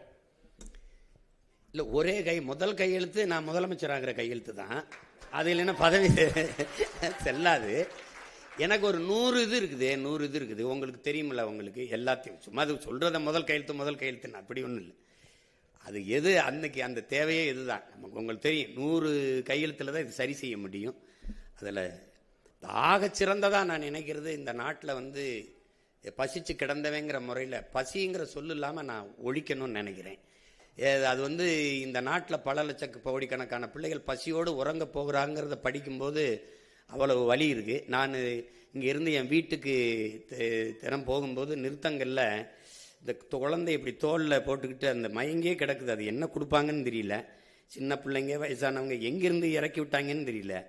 நிறுத்தினோன்னு அந்த கையை கூட்டமாக ஏந்தும் போது ஒரு வலி வரும் பாருங்க, நடா அப்படின்னு. நம்ம பெண்கள் இல்லை, வட இந்திய பெண்கள் தான். இப்போ அதில் ஒன்று தோணும், நீ பிச்சை எடுக்கிற வேலை கூட நமக்கு கிடைக்காத ஒருக்கு அதையும் அவன் எடுத்துக்கிட்டான்னு தோணும். ஆனாலும் இந்த நிலைமையில் இன்னும் இருக்குது. பிச்சைக்காரன் சுவிப்பு மிஷின் எடுக்கிற பிச்சை போட்டு காட்டுவேன், நான் வத்திருக்கேன் அந்த காட்சியை. அது பிச்சைக்காரன் சுவிப் மிஷின் பிச்சை எடுக்கிறத வளர்ச்சின்னு காட்டுது. நான் பிச்சைக்காரனே இல்லாத ஒரு நாட்டை படைக்கிறது தான் வளர்ச்சின்னு நினைக்கிறேன். அப்போ ரெண்டு இந்த முரண்படுது. என்னுடைய பிள்ளைகளுக்கு கல்வி ஒரு சுமையாக இருக்கக்கூடாது, அது ஒரு கனவாக போயிடக்கூடாது. நீ என்ன கல்வி நினைக்கிறியோ, மருத்துவமாக படி, நீ பொறியாளராக படி, அது எந்த வாய்ப்பையும் அரசு செய்யும். ஏன்னா நான் தான் சொல்றேன், ஒட்டுமொத்த நாட்டு பிள்ளைகளும் என் நாட்டின் செல்வங்கள்னு அதை தூக்கி கொண்டு போகணும். அதுக்கப்புறம் மருத்துவம் உயிர்காக்கும் மருத்துவம் எல்லாருக்கும் சரியாக சமமாக தரமாக இருக்கணும்னு நான் நினைக்கிறேன். எனக்கு தெரிஞ்சு கம்யூனிஸ்ட் கட்சி எங்கள் ஐயா தாப்பாண்டியன் நல்லகண்ணன் தவிர அரசியல் தலைவர்களில் யாரும் அரசு மருத்துவமனையில் படுத்ததா எனக்கு தெரியல. உங்களுக்கு புரியுதுன்னு நினைக்கிறேன். அப்போ அந்த மாதிரி ஒரு நல்ல ஆட்சியை கொடுக்கணும்னு நினைக்கிறேன். அப்போ ஊழல் லஞ்சத்தை விட்டு உண்மை நேர்மையான நிர்வாகம் அது கொண்டு வரணும்னு நினைக்கிறேன். இப்போ எனக்கு உங்ககிட்ட சொல்கிறதுக்கு என்ன, என் தலைவனுக்கு ஒரு கனவு இருந்தது, 200 ஆண்டுகளுக்கு பிறகு என் இனம் எப்படி வாழணும்ன்ட்டு. அந்த கனவு எங்களுக்கு கையளிக்கப்பட்டிருக்குது, எனக்கு கடத்தப்பட்டிருக்குன்னு வச்சுக்கிறீங்களேன். இப்போ அதை எப்படியாவது அவர் கனவை அந்த நிலையில் எந்த ஒரு இடத்துல நிறைவேற்றி காட்டிடணும்னு நினைக்கிறேன். ஒரு தடவை என் ஆட்சியில் நீங்கள் வாழ்ந்து பாருங்களேன், என்னடா இவ்வளவு வேலை செஞ்சிருக்க முடியுமான்னு தோணும். இவ்வளவு பண்ணியிருக்க முடியுங்களா? இந்த தண்ணீரை எப்படி சேமிக்கிறேன், சாலை எப்படி போட்டு பராமரிக்கிறேன், இந்த கழிவுநீர் மழை நீரை எப்படி எடுத்துக்கிட்டு போகிறேன். ஒரு தடவை வாய்ப்பு கொடுத்தா தானே தெரியும். நான் சொல்லிக்கிட்டே இருக்கேன், நான் நல்லா விளையாடுவேன்ப்பா, நல்லா ஒரு தடவை இறக்கி விடுங்க விளையாடாங்கிறேன். அதனால முதல் நீங்க சொல்ற கையெழுத்து உண்மையிலேயே நாட்டுக்கு மக்களுக்கும் எது முதன்மையானது அவசியமானதுன்னு பார்த்து போடுவேன், முதல் திட்டத்தில் போடுவேன். அப்பா 2500 வருஷமா புத்தர் காலத்துல இருந்து சாதி ஆதிக்கம் தலைவிரிச்சு ஆடுது. 2500 காலமா புத்தர் காலத்துல இருந்து சாதி ஆதிக்க தலைவிரிச்சு ஆடுது. இப்ப 2026 இருக்கிறோம். இங்க இருக்கிற திராவிட கட்சிகள் யாரும் சாதி ஒழிக்க முன்னு வர மாட்டாங்க. சாதி பிரச்சனை நடந்தாலும் தக்க தண்டனை கொடுக்க மாட்டாங்க. 2026 நாம் தமிழர் கட்சி அரசு வந்தா சாதி ஆதிக்கின் பேரில் நடக்கிற வன்கொடுமைகளுக்கு எந்த மாதிரி தண்டனை கொடுப்பீங்க? அப்புறம் 12 லட்சம் ஏக்கர் பஞ்சம நிலம் முழுக்க முழுக்க பட்டியலின மக்கள் போற நிலத்தை எவ்வளவு சீக்கிரம் மீட்டு எடுத்து கொடுப்பீங்க? 142 கோடி மக்களோட தலையெழுத்த மாத்தின பாபா சாஹேப் அம்பேத்கரோட சிலை கூண்டுக்குள்ள நிக்குது, எவ்வளவு சீக்கிரம் வெளியெடுப்பீங்க? அதெல்லாம் எடுத்துருவோம், நீ எடுத்துருவோம். இவரு நீ அப்ப நம்ம புரட்சியாளர் சிலை மட்டும் இல்ல, நம்ம தாத்தா முத்துராமலிங்க, தாத்தா காமராஜ் எல்லாரும் சிலையும் தான் இருக்கு. வந்தயம் பணம் சிலையெல்லாம் திறந்துருக்கு. நம்ம சிலையெல்லாம் நாட்டு விடுதலைக்கு ஜெயிலுக்கு போனாங்க, விடுதலை பெற்ற பிறகு சிறையில் தான் இருக்காங்க. அதெல்லாம் உடைச்சிடறோம், கண்காணிப்பு கறி வச்சிடறோம், தொட்டா தூக்கிடுறோம். நீ ஒன்றும் கவலைப்படாத, ஒழிச்சிடறோம். பஞ்சமி நிலத்தை மீட்கணும். அதுக்கு பல தடவை அண்ணன் போராடி இருக்கேன். இப்போ இந்த தடவை அறிவிப்பேன், சொல்லுவேன். இந்த 12 லட்சம் ஏக்கர் எந்த கொம்பாதி கொம்பன்ட்டு இருந்தாலும் எடுக்கிறோம். அதை நமக்கு பாரபட்சம் கிடையாது, வேண்டியவன் வேண்டாதவன் கிடையாது. ஏனெல்லாம் எனக்கு கொடுத்துரு. அதுக்கப்புறம் சாதி ஒழிப்பு தானே, அதுவே செத்து ஒளி, நீ கவலையே படாத. அதாவது நான் என்ன சொல்றேன்னா, சாதிக்கு கொலை செய்யாத, சாதியை கொலை செய். புரியுதா உனக்கு? நீ சாதி பார்த்து பழக மாட்டோம், சாதி பார்க்கிறவனோடு பழகவே மாட்டோம்ங்கிறத நம்ம கோட்பாடு.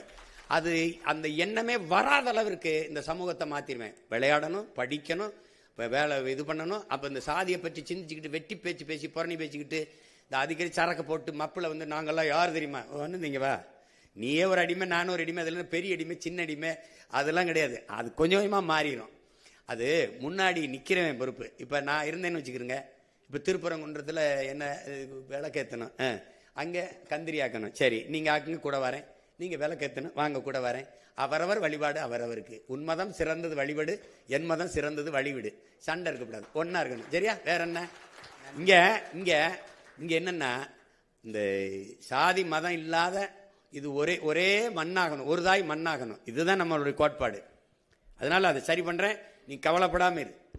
சார், ஏற்கனவே ஆட்சி செஞ்சவங்க திமுக அதிமுக இரு கட்சியுமே ஒரே கட்சி தான், ஒரே கொட்டையில் உள்ள மட்டை தான் சொல்லியிருக்கீங்க. லஞ்சம் ஊழல் தான் முன்னேற இருக்குன்றீங்க. இப்ப ஏற்கனவே நடந்தவங்க அப்பா சித்தப்பா இவங்க அவங்க மேல நீங்க நடவடிக்கை எதுவும் எடுப்பீங்களா முதலமைச்சர் ஆனால்?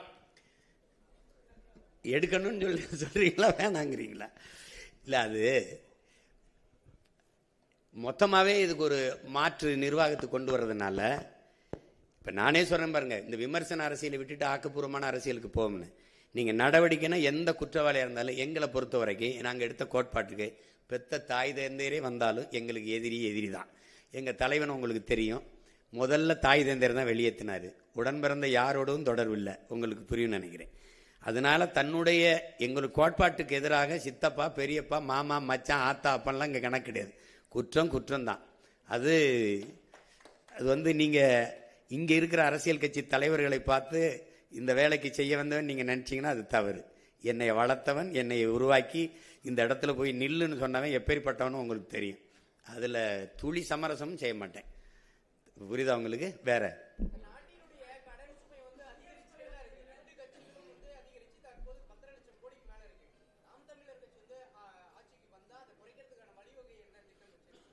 சிரிக்காத அண்ணன் சொல்கிறேன். கடன் வாங்கினவன் யாருன்னு கேட்பேன் அவங்ககிட்ட. அந்த முகேஷ் அந்த அனில் அம்பானி ஒருத்தர் இருந்தாப்புல 1,00,000 கோடி திவாலாயிருச்சுன்னு விட்டாப்புல. நான் தமிழ்நாடு அரசு திவாலாயிருச்சுன்னு ஒரு மஞ்சள் நோட்டீஸை விட்டுருவேன். புரியுதோ? ஏன் என்கிட்ட வந்து கேட்பான், யோ நான் வாங்கினேண்ணா, கையெழுத்து போட்டு வாங்கினவன், அவன் ஆளுகள்லாம் இருக்குது, நான் வேணா உனக்கு துணைக்கு ஆள் அனுப்புகிறேன், போய் வசூலிச்சுக்க. ஏன்னா அதனால என் நாட்டுக்கு மக்களுக்கு ஒன்றும் இல்லை. எவனை வாங்கி தின்ட்டு போனதுக்கு, அவன் இலவசமாக வாரி இறைச்சி வாக்கை வாங்கி ஆட்சியை செஞ்சுட்டு போனதுக்கு நாம் ஆளை எல்லாம் செலவழிச்சுட்டு கடற்கரையில் படுத்துட்டாங்க. எனக்கு அது பேச்சு கிடையாது. இப்போ நான் வாங்கி கையெழுத்து போடுறதுக்கு நான் பொறுப்பு. நீ எவனை வாங்கி தின்னதுக்கு நான் என் மக்கள் காசை எடுத்து வட்டி கட்டிக்கிட்டு இருக்கிறதுக்கு என்கிட்ட கொடுத்தியா? நான் பொறுப்பு இல்லை. யார்கிட்ட கொடுத்த? ஆள் இல்லைன்னா அவங்க ஆளுங்க இருக்கு, சொந்த ஆளுங்க, பெத்த ஆளுங்க, அப்போ வாங்கி சாப்பிட்ட ஆளுங்க இருக்கு, அங்கே போய் வசூலிச்சுக்க. எனக்கு இது பொறுப்பு கிடையாது. இந்த கடனுக்கு நாம் தமிழர் அரசு பொறுப்பு ஏற்காது. ஆனால் நீ ஊதாரியா வாங்கி சீட்டாடி இது பண்ணி அவனுக்கு கொடுத்து இவனுக்கு கொடுத்து 5,000 கொடுக்குறேன், 10,000 கொடுக்குறேன், அரிசி கொடுக்குறேன், பருப்பு கொடு, நான் கேட்டேனா உனக்கு? அது கிடையாது. அந்த நிர்வாகம் இதில் கிடையாது.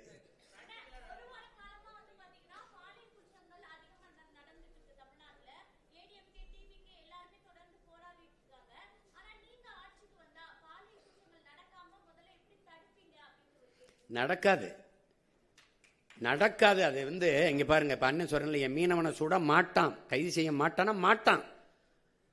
உங்களுக்கு புரியுதுன்னு நினைக்கிறேன். அங்கே உட்கார்ந்துருக்க ஆள் யாருன்னு பார்ப்பான்.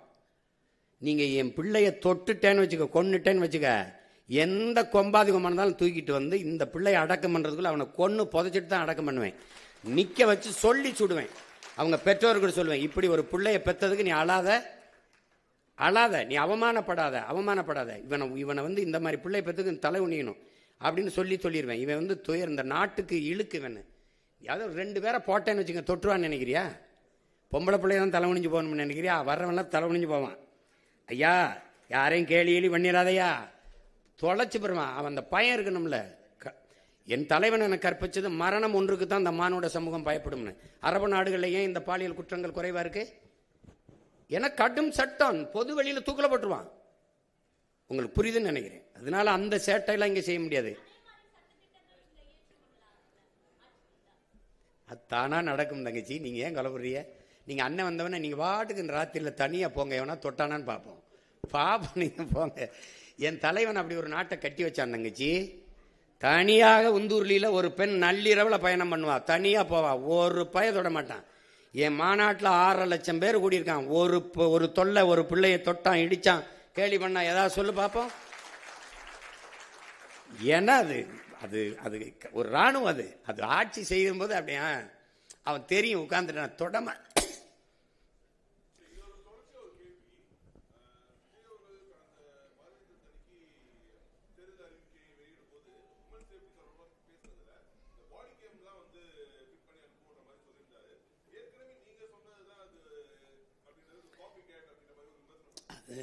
இது சில இதை நம்ம சொல்கிறதே திருப்பி சொல்லக்கூடாதுன்னு இல்லை. இப்போ நான் வந்து நெய்தல் படைன்னு சொன்னேன், சிரிச்சாங்க. ஐயா பினராயி விஜயன் அதை செயல்படுத்திட்டோம்ல.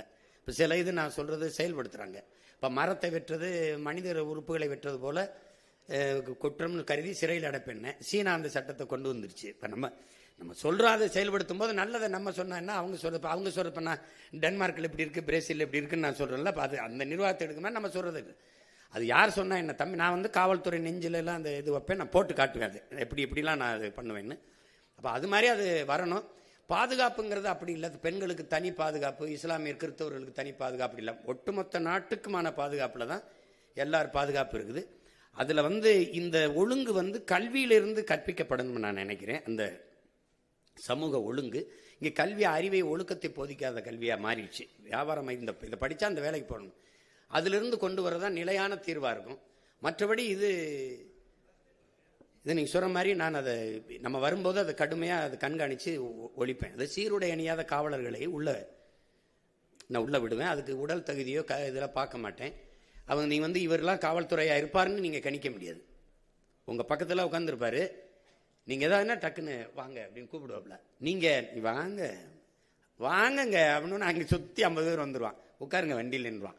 அப்புறமா தான் தெரியும் அவன் காவல்துறை காவலராக இருக்கான்னு. இந்த மாதிரி இந்த காவலருக்கான எந்த அடையாளம் இல்லாமல் மக்களுக்குள்ள பொது தலங்களில், வணிக நிறுவனங்கள், திரையரங்குகள், அந்த மாதிரி எல்லா இடங்களையும் உழவு விட்டுருப்பேன். அவன் யாருன்னே உங்களுக்கு தெரியாது. அப்போ நீங்கள் எனக்கிட்ட இருந்து தப்பிக்க முடியாது. நான் தான் உண்மையிலே பிக் பாஸ். நான் தான் உங்களை எந்த வழியிலையும் கவனிச்சுக்கிட்டே இருப்பேன். ஓட முடியாது, ஒழிய முடியாது. நீங்கள் அது இந்த மாதிரி 10 நாளாக கற்பழித்து கொண்டுட்டு போயிட்டான், 10 நாளாக தேடிக்கிட்டு இருக்கேங்கிறாங்க பாருங்க. இது மாதிரி ஒரு கொடுமை. கடந்த தேர்தல்கள் இருந்து இப்ப உங்களுக்கு 8% வாக்கு இருக்குது. 8.5 இதுல இருந்து உங்களுக்கு படிப்பு என்ன, எந்த பிரிவு மக்களிடையே உங்களுக்கு ஆதரவு வலுவா இருக்கு, எது உங்களுக்கு சவாலா இருக்கு, அதை நீங்க பெருக வைக்கிறதுக்கு என்ன திட்டம் வச்சிருக்கீங்க? இல்லை, குறிப்பிட்ட அப்படின்னு சொல்ல முடியாது. இப்போ சாதி மத உணர்ச்சிகளை கடந்து ஒரு திரை ரசிக மனப்பான்மையிலிருந்து இப்போ இந்த சாராயம், பணம், இலவசம் இதெல்லாம் கடந்து ஒரு நல்ல அரசியல் வரணும், நல்ல ஆட்சி வரணும்னு நினைக்கிற மொழி இனப்பற்று கொண்ட காடு, மலை, ஆறு, அருவி, நிலம், வளம் இதெல்லாம் பாதுகாக்கப்படணும். இப்போ நம்ம ஐம்பெரும் ஆற்றலுங்கிறோம், அவங்க பஞ்சபூதம்ங்கிறாங்க, ஐம்பூதம்ங்கிறோம். இந்த கடல், இந்த ஆகாயம், இந்த காற்று, இந்த மலை, இந்த நீர், மரம் இதெல்லாம் இல்லாத இந்த உயிரினங்கள் இல்லைன்னு ஒரு புரிதல் இருக்கிற ஒரு அறிவு சமூகம் அது என்னை ரொம்ப தேடும். அப்போ அந்த மாதிரிங்கிறத நீ கற்றவர்கள் தான் மற்றவர்களுக்கு வழிகாட்டணும். அப்படி இருக்கும்போது ஒரு கற்றறிந்த சமூகம் பெருத்து வருகிற இந்த சூழலில் நான் சொல்றது, அவங்கக்கிட்ட காசை வச்சு அரசியல் செய்கிறாங்க, நான் கருத்தை வச்சு அரசியல் செய்கிறேன். அவங்க நாணயத்தை வச்சு செய்கிறாங்க, நான் நயத்தை வச்சு செய்கிறேன். அவங்க பணத்தை வச்சு செய்கிறாங்க, நான் என்னுடைய இனத்தை முன்னிறுத்தி அரசியல் செய்கிறேன். இது ரெண்டுக்கும் நிறைய மாறுபாடு இருக்குது. இப்போ எனக்கு பதவியா மக்களுக்கான உதவியானா உதவி தான், எனக்கு பணமா இனமான இனம் தான். மக்களை வைத்து பிழைக்க வந்தேன்னா, மக்களுக்காக உழைக்க வந்தேன்னா, நான் மக்களுக்காக உழைக்க வந்தேன். அப்போ இந்த இதை நான் தொடர்ந்து நிரூபிக்கும் போது நீங்கள் பாருங்கள், விழுக்காட்டு அடிப்படையில் வளர்ந்து வளர்ந்து வளர்ந்தே போய்கொண்டிருக்கேன். அப்படிங்கும்போது இந்த தடவை தமிழ்நாட்டை யாரும் ஆள்றதுல 4 முதலமைச்சர் வேட்பாளர் இருந்தாலும் என்னை என் மக்கள் தேடாமல் இருக்க மாட்டாங்க. ஏன்னா நான் தான் அந்த மக்களுக்கான இது இப்படி இந்த ஆட்சி முறையை இப்படி மாத்துறேன்னு சொல்றது நான் தான். நான் வீட்டுக்கு ஒரு இது தருவேன், நான் அப்படி கொடுப்பேன் அப்படி சொல்லலை. அதெல்லாம் நீனே வாங்கிக்கிற மாதிரி வாய்ப்பை ஏற்படுத்தி தந்துடுறேன்றேன். நீ பெருமையோடு தன்மானத்தோடு தலைமையிலிருந்து வாழ்கிற வாழ்க்கையை நான் தந்துடுறேன் உனக்கு, நீ எதிர்பார்த்துருக்காது. அப்போ நான் வரும்போது நாளைக்கு இப்போ 5000, அடுத்து இன்னும் 5 வருஷத்தில் அப்புறம் 20,000 ஆகும். இப்போ 10.5 லட்சம் கோடி 20 லட்சம் கோடி ஆகும். 1 லட்சம் கோடி வட்டி 2 லட்சம் கோடி வட்டி ஆகும். இப்போ என் தம்பி அறிவிச்சிருக்கிற அந்த இலவச அறிவிப்புகள் இருக்கு, அதுக்கே மாதம் 1 லட்சம் கோடி தேவைப்படுது. அது தாலிக்கு தங்கம், பிறந்தவொடனே வரவேற்பு, அப்புறம் 6 ஏரிகாட்டு ஊரில், அப்புறம் இலவச பேருந்து. உங்களுக்கு புரியுதுன்னு நினைக்கிறேன். அதை புள்ளி வரம் போட்டிங்கன்னா 1 லட்சம் கோடி மாதம் தேவைப்படுது. எங்கிருந்து எடுப்பீங்க? அப்போ அது நல்ல ஆட்சி முறை இல்லை, அதை செய்யக்கூடாது. மக்களுக்கு இப்போ நான் சொல்கிறது கொஞ்சம் வெறுப்பாக இருக்கும், கசப்பாக இருக்கும். எந்த நல்லதை முதல்ல எடுத்தோன்னே ஏற்றிருந்துருக்கிறாங்க. ஆனால் அதுக்காக ஏற்பார்கள், எதிர்ப்பார்கள், ஆதரிப்பார்கள், அருவருப்பார்கள்னு பார்த்தா புதிய ஒன்றை செய்யவே முடியாது. அப்போ அது நான் மக்களின் கருத்துக்கானவன் இல்லை, முழுக்க முழுக்க மக்களின் நலனுக்கானவன். அதனால நான் அதை தான் முன்னெடுக்க முடியும். உலகத்தில் மாறுதலை செஞ்ச எல்லாரும் மனச்சான்று வழி நடத்தியபடி நடந்தவன் தாங்கிறான். என் மனச்சான்று என்ன சொல்லுதோ அதை தான் நான் செய்ய முடியும். நான் தான் சொன்னேன், 2 முனை தான். அவங்க 3 பேரும் ஒரே தளத்தில் இருக்காங்க, நான் எதிர்த்தளத்தில் இருக்கேன். அப்படின்னா அந்த ஒரே தளம் தானே. அவர் 2000, 2000, 2500. நான் இதெல்லாம் கிடையாது. நீனே ஆயிரக்கணக்கான ரூபாயை ஈட்டிக்கொள்ற மாதிரி உனக்கு வேலை வாய்ப்பு, வருவாய்ப்பு இருக்கும், பொருளாதார மேம்பாட்டை தந்துடுறேன். அவன் வாழ்விடத்திலே தந்துடுறேன்றேன். அப்போ நான் தானே வேற இடத்துல இருக்கேன். அவங்க ஆங்கிலமும் கொள்கை மொழிங்கிறாங்க. அடுத்தவன் மொழி எனக்கு கொள்கையா இருக்க முடியாதுல்ல. அது என்னுடைய தன்மான இழப்பா நான் கருதுறேன். அதனால நான் என்ன சொல்றேன்னா, என் கொள்கை மொழியில வேறுபடுறேன். அப்ப அதுல மாறணும்ல. அவங்க ஊழல் லஞ்சத்தை ஒழிப்பும்னே சொல்லல. ஏன் சாராய கடையவே மூடுவேன்? என் தம்பி பாட்டிலுக்கு 10 ரூபா 10 ரூபான்னு பாடுறாரே ஒழிய நான் வந்தா மூடுவேன்னு சொல்லலையே. இப்ப சாராய கடையை வச்சுக்கிட்டு, போதையை வச்சுக்கிட்டு, பெண்கள் பாதுகாப்பு என்பதும் சட்டம் ஒழுங்கு என்பதும் கொலை கொள்ளையை வன்முறையை தடுப்பு என்பதும் வெற்றி பேச்சாயிரும். சும்மா ஒரு என்ன சொல்றது, அது கேலிய வேடிக்கை ஆயிரும். அது சாத்தியப்படுத்த முடியாது.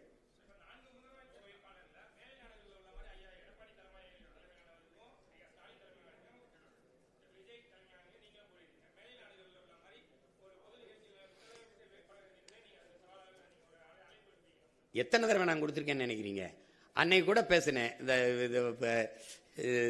இங்கே நடந்த கூட்டத்தில். இந்த 4 முதலமைச்சர் வேட்பாளரையும் நிறுத்தி வச்சு ஒரு 10 நிமிடங்கள் வாய்ப்பு கொடுத்து பேச விடுங்க. நீங்கள் வந்தால் என்ன செய்வீங்க, நீங்கள் வந்தால் என்ன செய்வீங்க, நீங்கள் வந்தால் என்ன செய்வீங்க, எனக்கு ஒரு வாய்ப்பு கொடுங்க. அப்படி இந்த மாதிரி நீங்கள் ஊடகங்கள்லாம் இது நீங்கள் ஏற்பாடு பண்ணுங்க, பண்ணி மக்கள்கிட்ட கொண்டு போகட்டும். யார் வந்தால் நல்லா இருக்குமோ மக்கள் முடிவு செய்யட்டும், அவ்வளோதானே. அது நான் தான் பாருங்க, இருகரம் விரிச்சு தயாராக இருக்கேன், எந்த இடத்துக்கு வேணாலும் வரேன். நான் தான் சவாலே விடுறேங்கிறேன், நீங்கள் ஏற்கிறீங்களாங்கிறீங்க.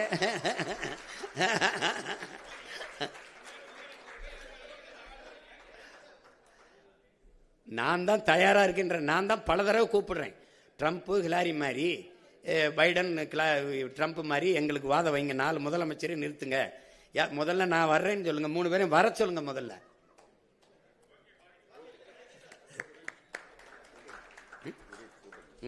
எங்க நிக்கணும்?